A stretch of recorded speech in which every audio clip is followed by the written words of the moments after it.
Good Sunday to everybody. I hope you've had a wonderful weekend. And I have got two stories I'm going to bring to you tonight to tell you about a hymn that was brought to us back in 1858 called Stand Up for Jesus. And I remember singing this quite a bit in the church that I grew up whenever I was young.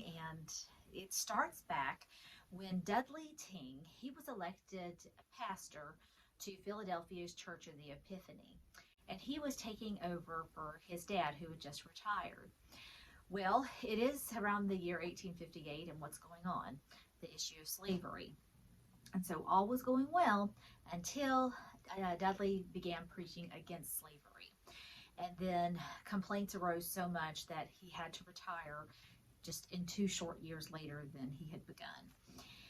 And so he then started to organize the Church of the Covenant.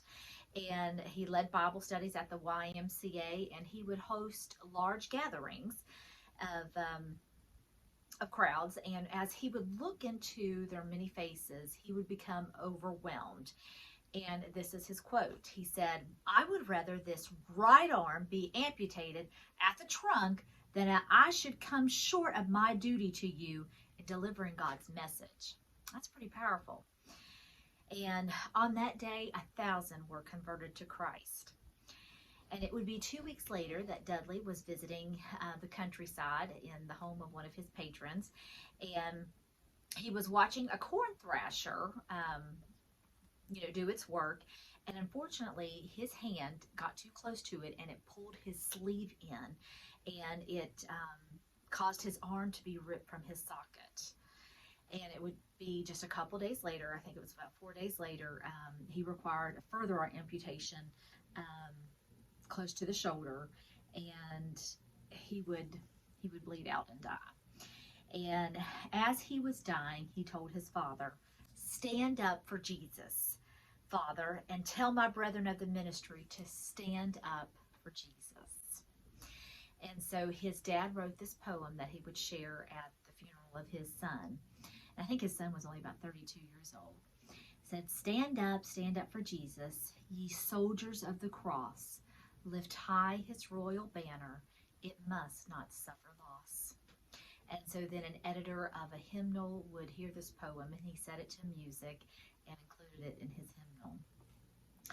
And as I was doing my reading this week, I came across this story of Amy Carmichael, and I wanted to include it in this because she has a similar situation.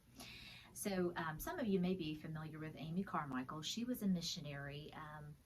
She was born in 1867 in Ireland, and she was interested in missions in her teens. And so in 1893, she went to Japan, but because of ill health, she would have to come back to England. And so 2 years later, she goes to India. She feels called there. And here she witnessed many young girls were offered up by their parents and guardians to be temple prostitutes. And she began to rescue these girls. And several years later, in 1926, she founded a home for these girls, and they would be educated and trained to serve God as nurses, teachers, and evangelists. So as Amy's going about her ministry, it was in October of 1931. She checked on the finances for the school, and they weren't that good. And so she prayed, "Do anything, Lord, that will fit me to serve thee and help my beloveds." And so it was later the same day that she fell and broke her leg, and she twisted her ankle and twisted her spine. And all of these injuries would lead her to become bedridden for the next 20 years. But that didn't stop Amy. She continued from her bed to write letters and to write poems that we still know of today, and to work for her on behalf of her school. So here are 2 Christians who said, Lord, I'm willing to do whatever it is. If it means my arm, if it means my health, my life, do it all for your glory and cause and honor.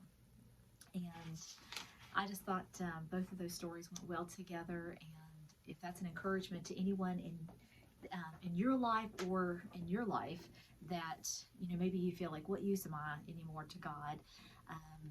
what am I doing? Take courage from these two saints who did do more for God than what they thought they could because they offered themselves. So we're going to sing our Stand Up for Jesus. And if you'll permit me, I'll tell you a cute little story. When I was in nurses training, I was working with another student nurse, and we had this elderly patient. She had dementia, and we were trying to get her, bathed, and she was on the bedside commode, and we were trying to get her to understand she needed to stand up. And so we would say, stand up, and we'd be on either side of her trying to lift her up. And she stands up and she goes, stand up for Jesus. So I just thought that was precious, and I always think of that story whenever I sing this song. So let's go for it. Stand up for Jesus, ye soldiers of the cross. Lift high his royal banner, it must not suffer loss. From victory unto victory, his army shall he lead, till every foe is vanquished, and Christ is Lord indeed. Well, I hope you all enjoyed our stories today. I know I enjoyed researching this beautiful hymn, and I hope that you all will join me for the next one. Have a wonderful and blessed week.